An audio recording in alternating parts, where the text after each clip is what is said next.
বাংলাদেশের জাতীয় ফল কাঁঠাল, যা সবাই খেতে পছন্দ করে। কাঁঠাল অত্যন্ত পুষ্টিকর, ঔষধি গুণ সম্পূর্ণ একটি সুস্বাদু ফল। কাঁঠাল উৎপাদনে বিশ্বে বাংলাদেশের অবস্থান দ্বিতীয় এবং ভারত রয়েছে প্রথম স্থানে। তবে বর্তমানে থাইল্যান্ড, ভিয়েতনাম সহ বিভিন্ন দেশে আধুনিক পদ্ধতিতে কাঁঠাল চাষ হচ্ছে। আমরা পাকা কাঁঠাল খেতে অভ্যস্ত হলেও উন্নত বিশ্বে কাঁঠাল একটি মিরাকেল ফল হিসেবে পরিচিত। আর তারা কাঁচা কাঁঠাল আধুনিক প্লান্টে প্রক্রিয়াজাত করে বিলিয়ন বিলিয়ন ডলার আয় করছে, যা দেখে আপনার চোখ কপালে উঠবে।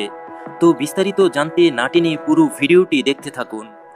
কাঁচা কাঁঠাল হতে মাংস তৈরি হয়, শুনে অবাক হচ্ছেন? না, তবে এটাই বাস্তব। কাঁঠালকে মাংসে রূপ দেওয়ার জন্য সর্বপ্রথম বিশাল বাগান থেকে কাঁঠাল সংগ্রহ করা হয়।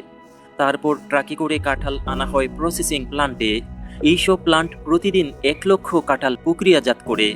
তবে এখানে সবকিছু মেনটেন করা সবচেয়ে বড় চ্যালেঞ্জ। কাঁঠাল খুব দ্রুত নষ্ট হয়, তাই ফল কাটা থেকে শুরু করে প্রক্রিয়াজাত করা পর্যন্ত খুব হিসেব রাখতে হয়। সংগ্রহের 24 ঘন্টার মধ্যে সব কাজ শেষ করতে হয়। কাঁঠাল ফ্যাক্টরিতে আনার পর কাঁঠালগুলোকে একটি বিশাল রোটারি ড্রামে ওয়াশ করার জন্য ডালা হয়। তারপর ধীরে ধীরে বড় কনভেয়ার বেল্টে তোলা হয়। এই বেল্ট একটানা চলতে থাকে, যেখানে উপর দিয়ে হাজার হাজার কাঁঠাল এগিয়ে যায়। উচ্চ পানির চাপ এবং হাই প্রেশার স্প্রে, বিশেষ করে ব্রাশ ব্যবহার করে কাঁঠালের গায়ে লেগে থাকা মাটি, ধুলো, পোকামাকড় ও প্রাকৃতিক আঠা সম্পূর্ণভাবে পরিষ্কার করা হয়। এরপর শুরু হয় সল্টিং ধাপ। এখানে কাঁঠালগুলোর আকার, ওজন এবং বাহ্যিক অবস্থার ভিত্তিতে আলাদা করা হয়। এই আধুনিক প্লান্টে অনেক সময় ক্যামেরা ও সেন্সর ব্যবহার করা হয়, যা দেখে নেওয়া হয় কোন কাঁঠাল পাকা হয়ে গেছে, কোন কাঁঠালে ফাটল বা ক্ষত আছে। সেগুলো সঙ্গে সঙ্গে আলাদা লাইনে সরিয়ে দেওয়া হয়। এরপর আসে সবচেয়ে কঠিন ও গুরুত্বপূর্ণ ধাপ, অর্থাৎ কাঁঠাল কাটা। সাধারণভাবে কাঁঠাল কাটতে গেলে ছুরি মুহূর্তের মধ্যে আটালে হয়ে যায়।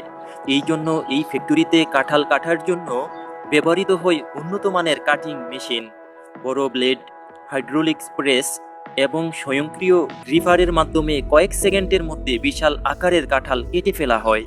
এ সময় কাঁঠালের চামড়া, শক্ত অংশ আলাদা করা হয়, ভিতরের বীজগুলো বের করে ফেলা হয়। সেখানে বীজগুলো সুন্দরভাবে পরিষ্কার হয়ে যায়। কাটা শেষ হলে শুরু হয় জটিল প্রক্রিয়া, অর্থাৎ কাঁঠাল দিয়ে মাংসের বিকল্প তৈরি করা। এখানে কাঁঠালকে দুইভাবে গ্রাইন্ডিং করা হয়। প্রথমে বের হয় ছোট ছোট টুকরো টুকরো, যা হুবহু মাংসের মতো সাইজ হয়ে বের হয়, যা মাংস তৈরির জন্য রেখে দেয়া হয়। আর দ্বিতীয় পদ্ধতি হলো কাঁঠালের টুকরোগুলোকে ঢুকানো হয় বিশাল স্টেনলেস স্টিলের ড্রামে। এই ড্রামের ভিতরে ঘূর্ণায়মান ব্লেড, বিশেষ করে গ্রাইন্ডিং প্লেট আর প্রেসার সিস্টেম একসাথে কাজ করে। ধীরে ধীরে কাঁঠালের ফাইবার আলাদা হতে থাকে। এই প্রক্রিয়াটা এমনভাবে ডিজাইন করা যে ফলের প্রাকৃতিক ফাইবার লম্বা লম্বা আঁশে পরিণত হয়, দেখতে একেবারে ছেঁড়া মাংসের মতো। অনেক শ্রমিক ও টেকনিশিয়ান এই অংশটা বিশেষভাবে নজর রাখে, কারণ সামান্য ভুল হলে পুরো ব্যাচ নষ্ট হয়ে যেতে পারে। যারা প্রথমবার এই প্রক্রিয়া দেখে তারা প্রায় অবাক হয়ে যায়, একটি ফল কিভাবে মাংসের মতো এত নিখুঁত হতে পারে। এবার এই ট্রেডিং তাপমাত্রা ও আর্দ্রতা খুবই গুরুত্বপূর্ণ। বেশি তাপ দিলে কাঁঠালের ফাইবার অতিরিক্ত নরম হয়ে যাবে, আবার কম তাপ দিলে ঠিকমতো ছিঁড়বে না।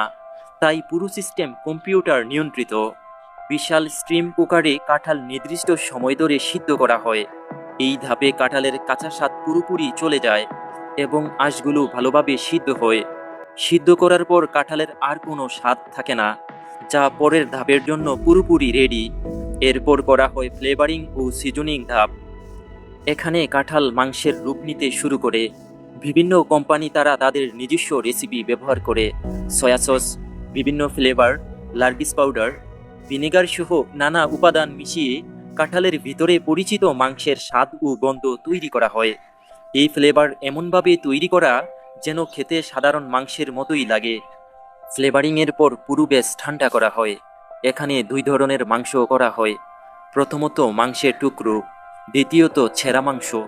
এবার এগুলোকে প্যাকেটজাত করা হয় যেন দীর্ঘদিন ভালো থাকে।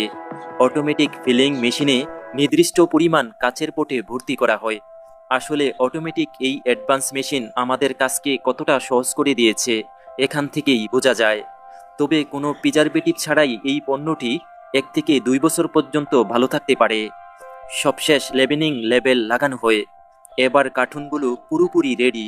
এখান থেকে বিশ্বের উন্নত দেশগুলোতে সাপ্লাই করা হয়। তবে বন্ধুরা, ভিডিওটি কেমন লেগেছে কমেন্টে জানাতে ভুলবেন না। ভালো লাগলে বন্ধুদের সাথে শেয়ার করুন। পরবর্তী ভিডিও দেখার অপেক্ষায় ততক্ষণ ভালো থাকুন, সুস্থ থাকুন। ধন্যবাদ।